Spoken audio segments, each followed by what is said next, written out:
বাংলাদেশ গৃহ শ্রমিক ফেডারেশন তাদের ন্যায্য দাবি আদায়ের জন্য আজকে জাতীয় প্রেস ক্লাবের সামনে তারা আসলে এই যে তাদের মিছিল করে এবং রাস্তায় বসে আছেন তারা আসলে এই যে গণমিছিলের আয়োজন করে এবং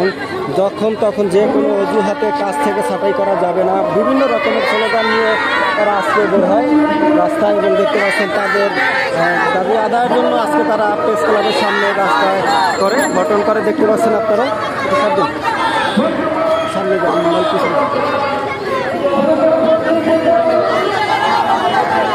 তো আপনারা কতটা যথাযথ সহকারে দেখছেন তাদের আসলে বাড়তি কাজের জন্য বাড়তি টাকা দিতে হবে কর্মক্ষেত্রে দুর্ঘটনা হলে চিকিৎসার খরচ বহন করতে হবে এই নিয়ে তাদের আজকের এই স্লোগানগুলো দেখতে পাচ্ছেন আপনারা